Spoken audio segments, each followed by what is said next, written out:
Hello friends, thumbnail बघून तुम्हाला समजलं असेल की आम्ही कुठे चाललो आहे. प्रिशाला फर्स्ट टाईम आम्ही घेऊन चाललो आहे शिर्डीच्या साईबाबांच्या दर्शनासाठी.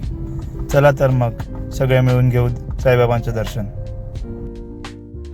ठाणे ते शिर्डीचं ॲप्रॉक्सिमेट डिस्टन्स होतं 230 किलोमीटर्स, ज्यासाठी 3 तास ते 3.5 तास लागत होते. जर तुम्ही समृद्धी महामार्गावरून आलात तर ॲप्रॉक्सिमेटली 375 रुपीज लागत होते. पण रस्ता खूपच चांगला होता आणि व्ह्यूज तर ऑसम होते.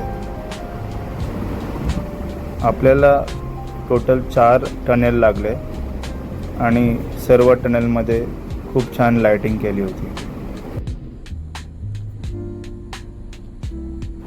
समृद्धी महामार्गावरील स्पीड लिमिट आहे 120 फॉर कार्स, त्यामुळे प्रवास खूपच फास्ट आणि ट्रॅफिक फ्री होता.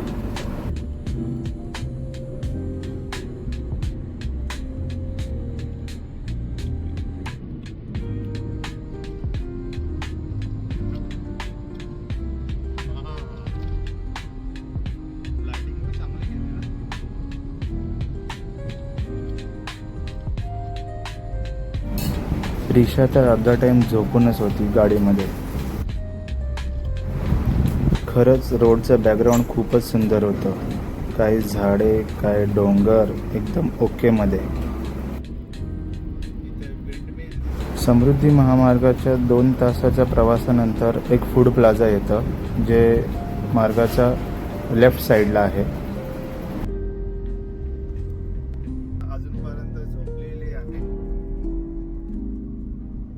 फूड प्लाझाजवळ गाडी थांबवताच आपली प्रिशा उठून गेली.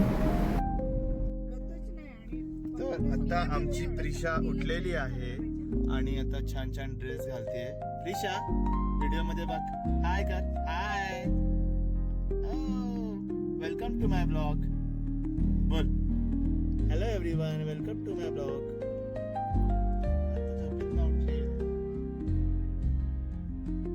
आता आम्ही जातोय खायला फूड प्लाझा मध्ये. तर आमच्या प्रिशाने लावलेला आहे गॉगल. हॅलो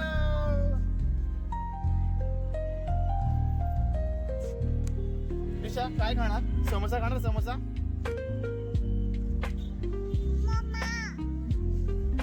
आपली गाडी कुठे ठेवली आहे? गाडी कुठे आपली?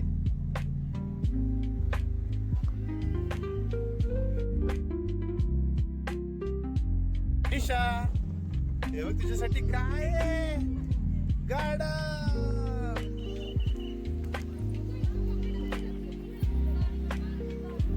जाते तू प्रिशा? सोड खाली तिला.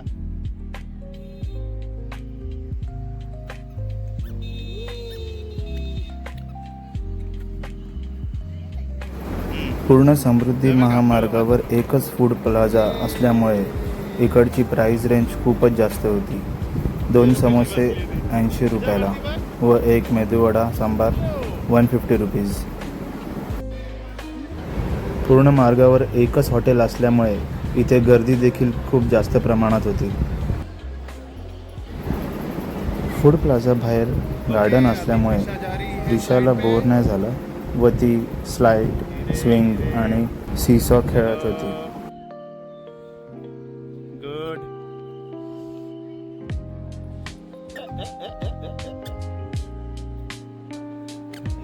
ये बस.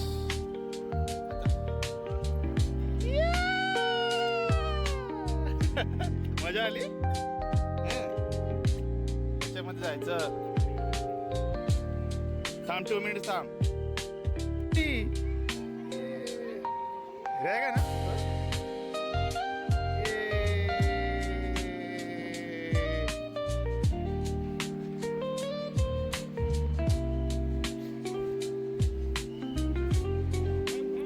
हलते कशाला? पडशील ना.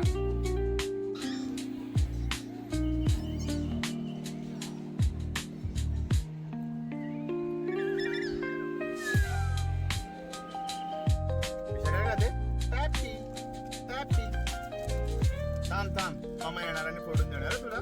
मग खा. ओके. फूड प्लाझावरून शिर्डी अवघ्या 40 मिनिटावर आहे. इथे गेट नंबर 3च्या बाजूला सुंदर साईबाबांची प्रतिमा आहे. इथे जे ऑफिशियली भक्ती निवास स्टे करण्यासाठी जे आहेत त्याचे इथे आता रेट्स दिलेले आहेत. व गेट नंबर 6च्या इथून आपल्याला VIP दर्शनासाठी पास भेटतो. आधार कार्डद्वारे आपल्याला भेटून जाईल. 200 रुपये पर हेड. मंदिरामध्ये मोबाईल अलाउड नसल्यामुळे आपल्याला मोबाईल एकतर लॉकरमध्ये ठेवायला लागतं किंवा आपल्या गाडीत ठेवू शकतो आपण. लॉकरची सुविधा सगळ्या गेट्सच्या बाहेर अवेलेबल आहे.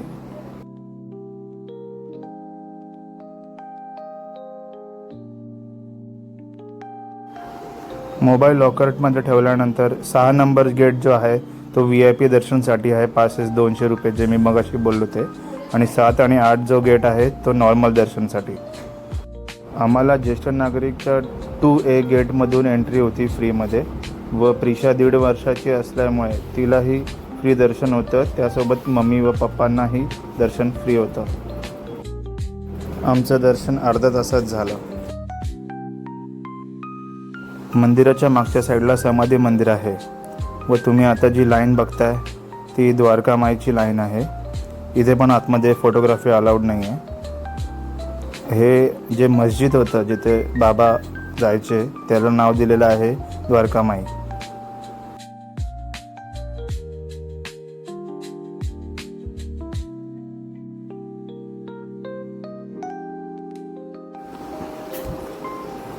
द्वारका माईच्या समोरच चप्पल काढायला आहे.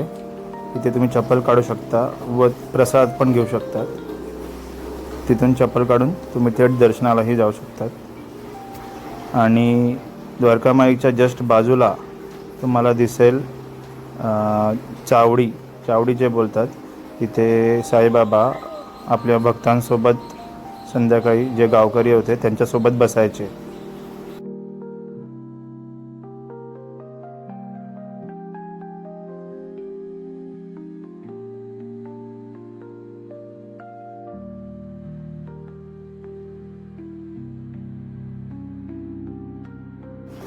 व चावडीच्या बाजूनीच आतमध्ये गेलात तर एक हनुमानाचं मंदिर आहे.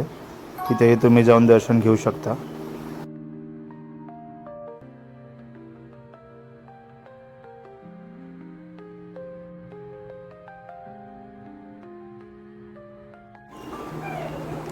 इथून बाहेर आल्यावर आपल्याला गेट नंबर 4मधून आपण जसे बाहेर येतो समोरच आपल्याला श्री साईबाबा यांचे पालखी गार्डन दिसतं व बाजूलाच एक सेल्फी पॉईंट आहे. तुम्ही सेल्फी काढू शकता. आणि इथे जे दिसते तुम्हाला श्री साई पालखी गार्डनमध्ये साईबाबांचं एक खूपच मस्त स्टॅच्यू आहे व पालखी घेऊन काही लोक आहेत त्यांचीही मस्त एक मूर्ती आहे. साई पालखी गार्डनमध्ये थोडा वेळ रेस्ट करून तुम्ही मग पुढे मुख्य प्रसादाला जाऊन तिथे महाप्रसादाचा लाभ घेऊ शकता. मंदिरात नमस्कार केल्यावर भटजींनी प्रिशाला साईबाबांच्या चरणाजवळचा हार दिला. तो हार आम्ही आमच्या गाडीला लावला. हा आहे प्रसादालयाचा मेन गेट. गेट समोरच साईबाबांची खूप छान अशी प्रतिकृती आहे. इथून आपल्याला कूपन घ्यायचं आहे. 2 प्रकारचे कूपन आहेत. एक आहे फ्रीवालं आणि दुसरं आहे VIP वालं. VIP वाल्याची अरेंजमेंट दुसरीकडे आहे फर्स्ट फ्लोअरला. तिथून तुम्ही जाऊन लाईन लावू शकतात व आतमध्ये तुम्हाला बुफे सिस्टममध्ये जेवायला भेटेल.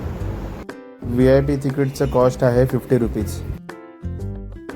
महाप्रसादात जेवण झाल्यानंतर प्रिशाला खूप झोप येत होती. तिचे डोळे बघून तुम्हाला समजलंच असेल.